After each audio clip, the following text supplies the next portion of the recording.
First Impressions, Continued, Part 1, Chapter 4. Hardly had CKI, the Pole to whom I had been speaking, gone out when Gazin, completely drunk, threw himself all in a heap into the kitchen. To see a convict drunk in the middle of the day, when everyone was about to be sent out to work, and considering the well-known severity of the governor, who at any moment might visit the barracks, the watchfulness of the under-officer, who never left the prison, the presence of the old soldiers. A long time passed before I was able to understand and explain to myself the effects, which in the first instance were indeed strange. I have already said that all convicts had a private occupation, and that this occupation was for them a natural and imperious one. They are passionately fond of money, and think more of it than of anything else, almost as much as of liberty. A convict is half consoled if he can wring a few kopecks in his pocket. On the contrary, he is sad, restless, and despondent if he has no money. He is ready, then, to commit no matter what crime in order to get some. Nevertheless, in spite of its importance in convicts' eyes, money does not remain long in their pockets. It is difficult to keep it. Sometimes it is confiscated, sometimes stolen. When the governor, on one of his sudden raids, discovered a small sum that had been amassed with great trouble, he confiscated it. It may be that he laid it out in improving the food of the prisoners, for all money taken from them went into his hands. But generally speaking, it was stolen.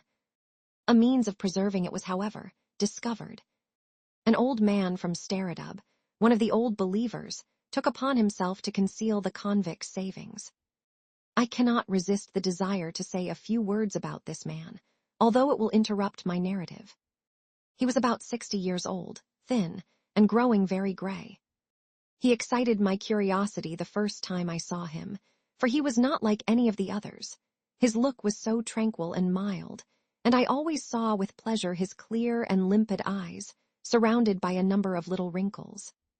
I often talked with him, and rarely have I met with so kind, so benevolent a being. He had been condemned to hard labor for a serious crime. A certain number of the old believers at Starodub had been converted to the Orthodox religion. The government had done everything to encourage them, and at the same time to convert the remaining dissenters.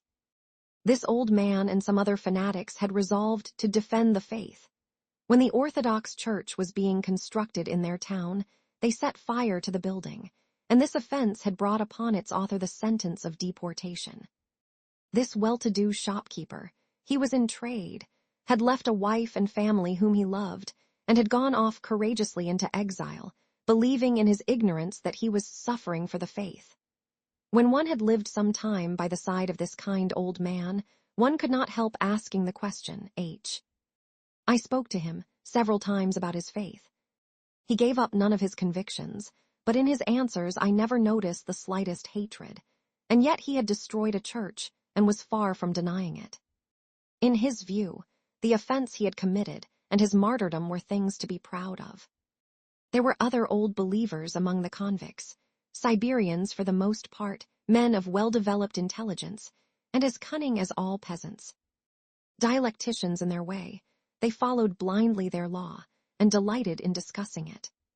But they had great faults. They were haughty, proud, and very intolerant. The old man in no way resembled them. With far more belief in religious exposition than others of the same faith, he avoided all controversy. As he was of a gay and expansive disposition, he often laughed, not with the coarse, cynical laugh of the other convicts, but with a clarity and simplicity in which there was something of the child, and which harmonized perfectly with his gray head. I may perhaps be wrong, but it seems to me that a man's character may be recognized by his mere laugh. If you know a man whose laugh inspires you with sympathy, be assured he is an honest man. The old fellow had won the respect of all the prisoner. Without exception, but he was not proud of it. They called him Grandad, and he took no offense. I thus understood what an influence he must have exercised on his coreligionists. In spite of the fortitude with which he endured prison life, one felt that he was tormented by a profound, incurable melancholy. I slept in the same barrack with him. One night, towards 3 o'clock in the morning, I woke up and heard a slow, stifled sob. The old man was sitting on the stove, the same place where the convict who had wished to kill the governor used to pray, and was reading from his manuscript prayer book. As he wept, I heard him repeating, "Lord, do not forsake me. Master, strengthen me. My poor little children, my dear little children, we shall never see one another again." I cannot say how much this moved me. We used, then, to entrust our money to this old man. Heaven knows how the idea got abroad in our barrack that he could not be robbed. It was well known that he hid the savings deposited with him, but no one had been able to discover where. He revealed it to us, to the Poles and myself. One of the stakes in the palisade bore a branch which appeared to belong to it, but which could be removed and put back again. When it was removed, a hole could be seen, and this was his hiding place. But to return to my story. Why is it that a convict never saves his money? Well, not only is it difficult for him to keep it, but prison life is so miserable that a man, of his very nature, thirsts for freedom of action. His position in society makes him so irregular a being that the idea of swallowing up his capital in orgies, of intoxicating himself with revelry seems to him quite natural, if only he can procure himself one moment's forgetfulness. It was strange to see certain individuals bent over their labor with the sole object of spending their earnings in a single day, even to the last kopeck. Then they would set to work again until they could afford another debauch, which was looked forward to months beforehand. Some convicts were fond of new clothes, more or less singular in style, such as fancy trousers and waistcoats, but it was above all for colored shirts that they had a pronounce. On holidays, the prison dandies wore their Sunday best. They were worth seeing as they strutted about their part of the barracks. Their pleasure in feeling themselves well-dressed amounted to childishness. Indeed, in many things convicts are only children. Their fine clothes, however, disappeared very soon, often in the evening of the very day on which they had been bought. Their owners pledged them or sold them again for a trifle. Merrymaking generally took place at fixed times. It coincided with religious festivals, or with the name day of some bibulous convict. On getting up in the morning, he would place a wax taper before the icon. Then he said his prayers, dressed, and ordered his dinner. He had previously bought meat, fish, and little patties, which he gorged like an ox and almost always alone. It was very rare to see one convict invite another to share his repast. At dinner, vodka was produced. The convict would suck it up like the sole of a boot, and then walk through the barracks swaggering and tottering. He was anxious to show his companions that, although he was drunk, he was carrying on, and thus obtain their particular esteem. The Russians always feel a measure of sympathy for a drunken man. Among us, it amounted really to esteem. In prison, intoxication was regarded as a sort of aristocratic distinction. As soon as he felt himself in high spirits, the convict sent for a musician. We had among us a little fellow, a deserter from the army, very ugly, but who was the happy possessor of a violin on which he could play. As he had no trade, he was always ready to follow the festive convia from barrack to barrack, grinding out dance tunes for him with all his strength. His countenance often expressed the fatigue and disgust which his music, always the same, caused him. But when his employer shouted at him, "Go on playing, aren't you paid for it?" he attacked his violin more strenuously than ever. These drunkards felt sure that they would be taken care of, and in case of the governor arriving, would be concealed from his watchful eye. This service we rendered in the most disinterested spirit. On their side, the under-office and the old soldiers who remained in the prison to keep order were perfectly reassured. The drunkard would cause no disturbance. At the least scare of revolt or riot, he would have been silenced and tied up. Accordingly, the subordinate officials closed their eyes. They knew that if vodka was forbidden, all would go wrong. How was this vodka procured? It was bought in the prison itself from drink sellers, as they were called, who followed this trade, a very lucrative one, although the tipplers were not very numerous, for revelry was expensive, especially when it is considered how hardly money was earned. The drink business began, continued, and ended in rather an original manner.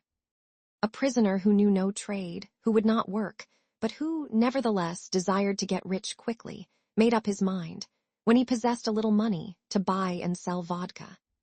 The enterprise was risky and required great daring, for the speculator hazarded his skin as well as his liquor.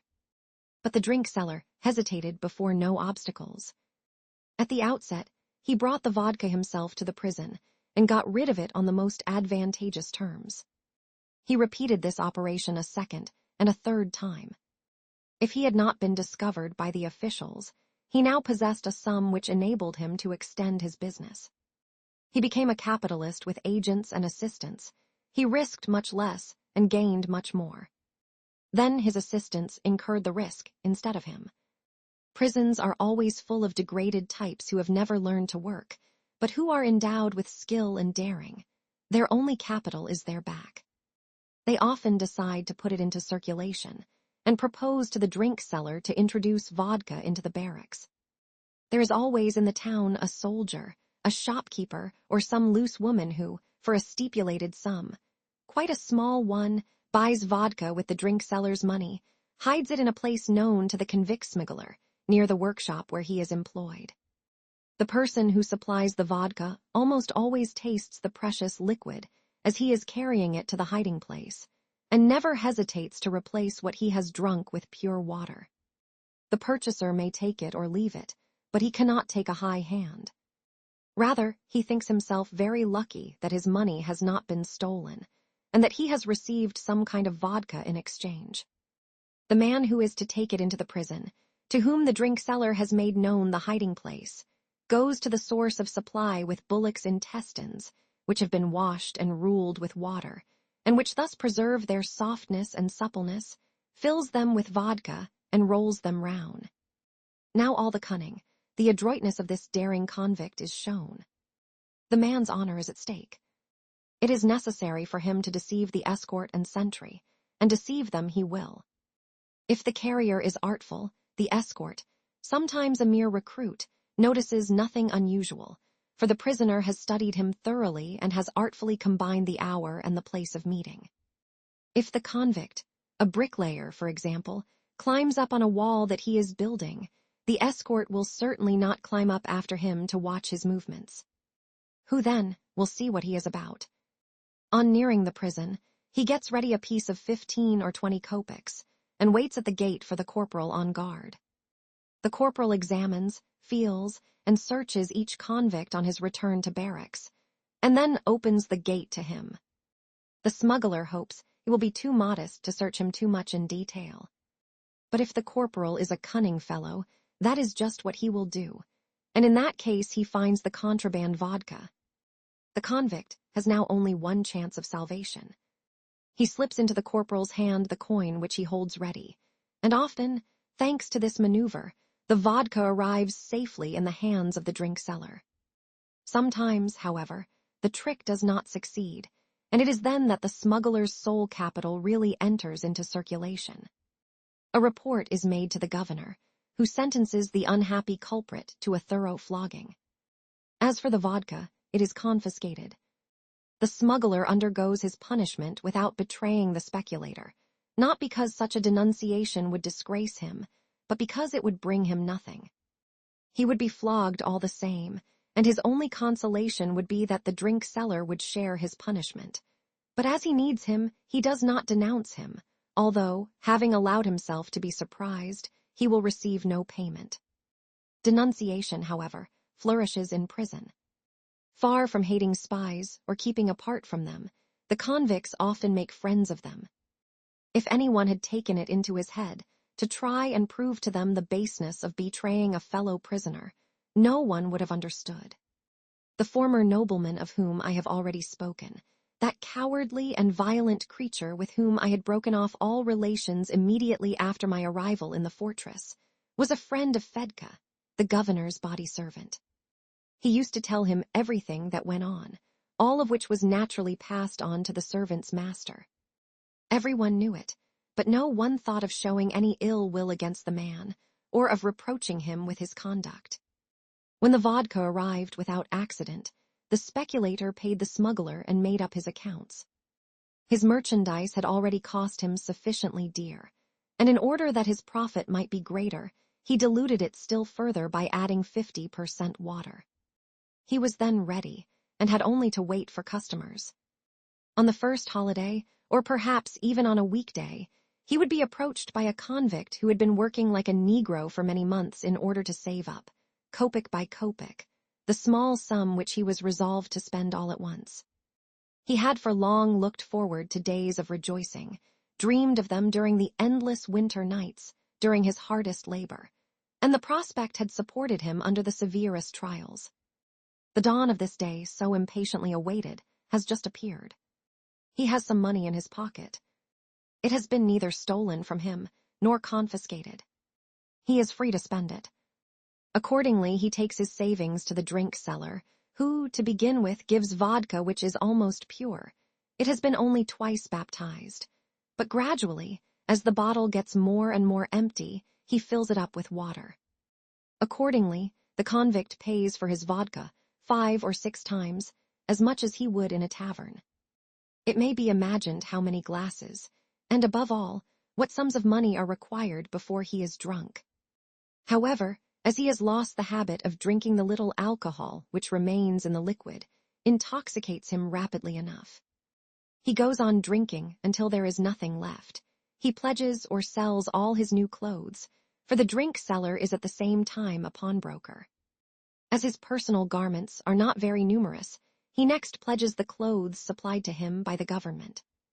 When the drink has made away with his last shirt, his last rag, he lies down and wakes up the next morning with a fearful headache. In vain, he begs the drink seller to give him credit for a drop of vodka in order to remove his depression. He meets with a direct refusal. So that very day he sets to work again, and for several months together he will weary himself out while looking forward to one more debauch like that which has now vanished into the past. Little by little, he regains courage while waiting for such another day which is still far off, but which will ultimately arrive. As for he drink seller, if he has gained a large sum, perhaps a dozen rubles or so, he procures some more vodka, but this time he does not baptize it, because he intends it for himself. Enough of trade. It is time for him to amuse himself. Accordingly, he eats, drinks, pays for a little music.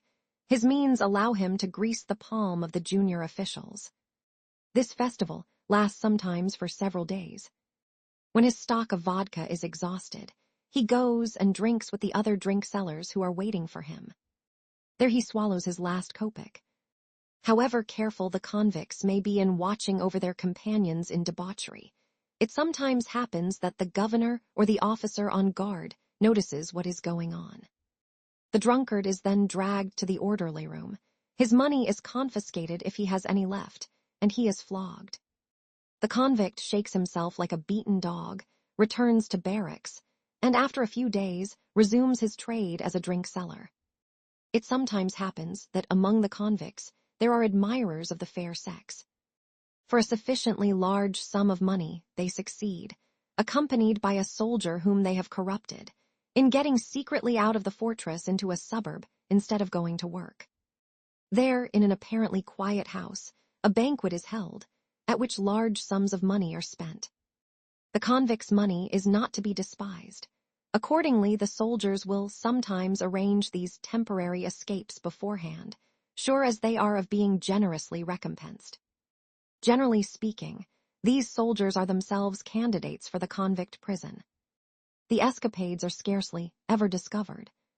I must add that they are very rare, for they are very expensive, and the admirers of the fair sex are obliged to have recourse to other less costly means. Soon after my arrival, a young convict with very regular features excited my curiosity. His name was Sirotkin, and he was in many respects an enigmatic being. It was his face that particularly interested me. He was not more than 23 years of age, and he belonged to the special section. That is to say, he was condemned to hard labor for life. He was accordingly to be looked upon as one of the most dangerous of military criminals. Yet he was mild and tranquil, spoke little, and rarely laughed. His blue eyes, clear complexion, and fair hair gave him a soft expression, which even his shaver crown did not destroy. Although he had no trade, he managed to obtain money from time to time. He was remarkably lazy and always slovenly dressed, but if anyone was generous enough to present him with a red shirt, he was beside himself with joy at having a new garment and exhibited it everywhere. Sirotkin neither drank nor played, and scarcely ever quarreled with other convicts. He walked about with his hands in his pockets, peacefully and with a pensive air. What he was thinking of I cannot say.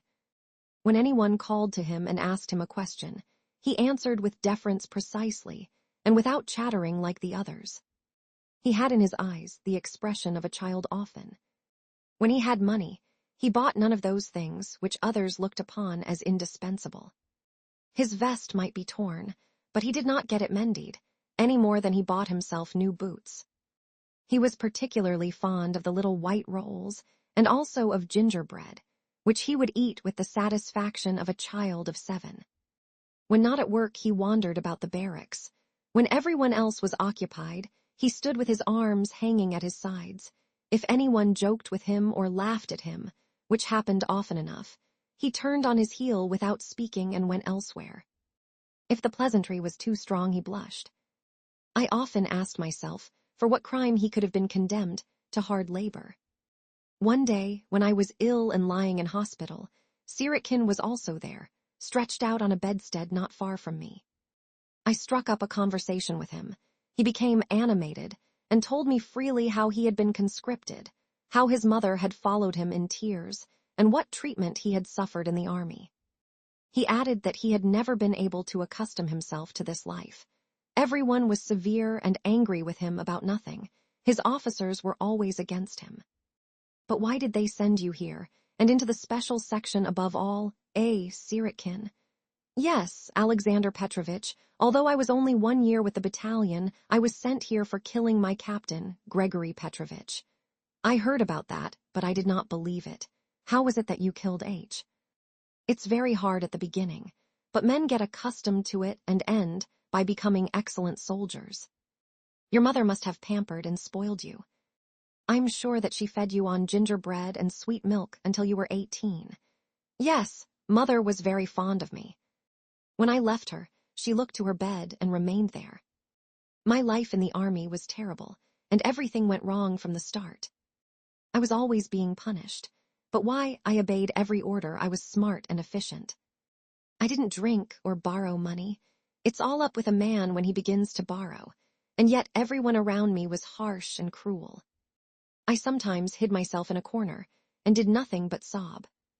One day, or rather one night, I was on guard. It was autumn. There was a strong wind. It was so dark you couldn't see, and I was sad, so sad. I unfixed my bayonet and laid it by my side. Then I put the musket to my breast, and with my big toe, I had taken my boot off, pressed the trigger. It missed fire. I examined it and reloaded it with a charge of fresh powder. Then I broke off the corner of my flint and once more placed the muzzle against my breast. Again there was a misfire. What was I to do? I asked myself. I put my boot on, fixed bayonet, sloped, and then paced up and down. Let them do what they like, I said to myself, but I will not be a soldier any longer. Half an hour afterwards the captain arrived, making his rounds. He came straight up to me. Is that the way you carry yourself when you lay on guard? I gripped the musket and drove the bayonet into him. Then I had to walk 46 versts. That is how I came to be in the special section. He was not lying, but I did not understand how they could have sent him there. Such crimes deserve much less severe punishment. Sirotkin was the only one of the convicts who was really handsome. As for his companions of the special section, to the number of 15, they were frightful to behold with their hideous, disgusting physiognomies. Gray heads were plentiful among them. I shall speak of these men again. Sirotkin was often on good terms with Gazin, the drink seller whom I mentioned at the beginning of this chapter. This Gazin was a terrible man. The impression he made on everyone was confusing or appalling.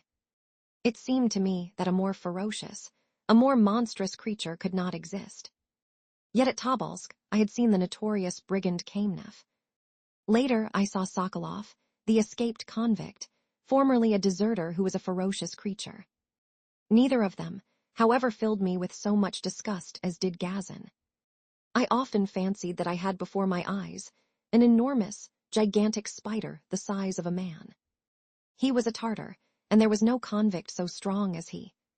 It was less by his great height and his Herculean build than by his enormous deformed head that he inspired terror. The strangest reports were current about him. Some said that he had been a soldier, others that he had escaped from Nerchinsk, and that he had been exiled several times to Siberia, but had always succeeded in getting away. He ended at last in our prison, where he belonged to the special section. It appeared that he used to delight in luring small children to some lonely spot. There he would frighten and torture them, gloat over the terror and convulsions of the poor little things, and finally dispatch them with fiendish glee. These horrors had perhaps been imagined because of the revolting impression that the monster produced upon us, but they seemed probable and harmonized with his physiognomy nevertheless. When Gazin was not drunk, he conducted himself well enough. He was always quiet, never quarreled, avoided all disputes as if from contempt for his companions, just as though he had entertained a high opinion of himself. He spoke very little, and all his movements were measured, calm, resolute. His look was not without intelligence, but its expression was cruel and derisive like his smile. Of all the convicts who sold vodka, he was the richest. Twice a year he got completely drunk, and it was then that all his brutal ferocity was laid bare. Little by little he became excited, and began to tease his fellow prisoners with venomous satire thought out long beforehand. At length, when he was quite drunk, he had attacks of furious rage, and, seizing a knife, would rush upon his companions. The convicts, who knew his Herculean strength, avoided him and protected themselves against him, for he would throw himself on the first person he met. A means of disarming him had been discovered. Some dozen prisoners would rush suddenly upon Gazin and give him violent blows in the pit of the stomach, in the belly, and generally below the region of the heart, until he lost consciousness. Anyone else would have died under such treatment, but Gazin soon recovered. When he had been well beaten, they would wrap him up in his pelisse and throw him upon his plank bedstead, leaving him to digest his drink. The next day he woke up almost well, and went about his work silent and somber. Every time Gazin got drunk, the whole prison knew how his day would finish. He knew also, but he drank all the same.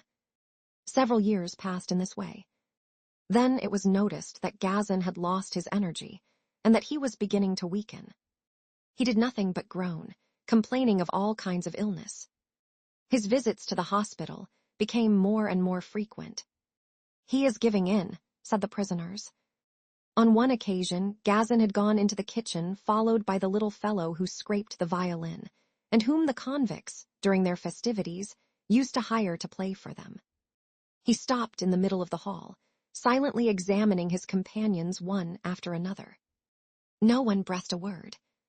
When he saw me with my companions, he looked at us in his malicious, jeering way, and smiled horribly with the air of a man pleased with a good joke that had just occurred to him. He tottered over to our table. "Might I ask," he said, "where you get the money which enables you to drink tea?" I exchanged a look with my neighbor. I realized that the best thing for us was to be silent and not to answer. The least contradiction would have thrown Gazin in a passion. "You must have money," he continued. "You must have a good deal of money to drink tea. But tell me, are you sent to hard labor to drink tea? I say, did you come here for that purpose? Please answer, I should like to know." Seeing that we were resolved on silence and that we had determined not to pay any attention to him, he ran towards us, livid and trembling with rage. A couple of yards away, he caught sight of a heavy box which ordinarily contained loaves for issue at dinner and supper, and held enough bread for the meal of half the prisoners. At this moment, however, it was empty. Gazin seized it with both hands and brandished it above our heads. Although murder or attempted murder was a source of endless trouble for the convicts, Examinations, counter-examinations, and inquiries without end would be the natural consequence, and though quarrels were generally cut short when they did not lead to such serious results, yet everyone remained not one word in our favor, not one cry against Gazin. The hatred felt for all who were of gentle birth was so great that everyone was evidently pleased to see us in danger. But a fortunate incident cut short this scene, which must otherwise have a tragic ending. Gazin was about to let fly the enormous box, which he was turning and twisting above his head, when a convict ran in from the barracks and cried out, "Gazin, they've stolen your vodka!" The terrible brigand let fall the box with a frightful oath and ran out of the kitchen. "Well, God has saved them," said the prisoners among themselves, repeating the words several times. I never knew whether his vodka had been stolen, or whether it was only a stratagem invented to save us. That same evening, before the barracks were locked up but when it was already dark, I walked to the side of the palisade. A heavy feeling of sadness weighed upon my soul. During the whole period of my imprisonment, I never felt so miserable as on that evening, though the first day is always the hardest, whether at hard labor or confined to the prison. One thought in particular had left me no respite since my deportation, a question insoluble then and insoluble now. I reflected on the inequality of the punishments inflicted for the same crimes.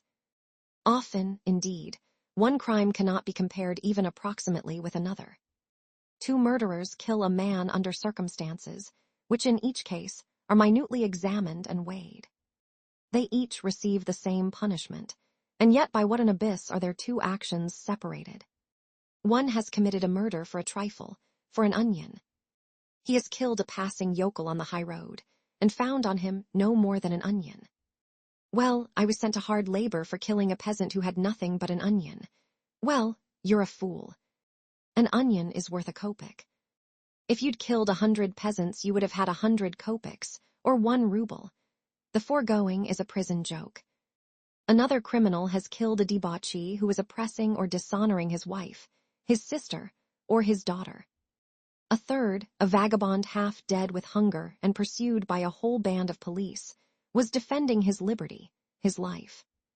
He is to be regarded as on an equal footing with the brigand who assassinates children for amusement, for the pleasure of feeling their warm blood flow over his hands, of seeing them shudder in a last bird-like palpitation beneath the knife which tears their flesh.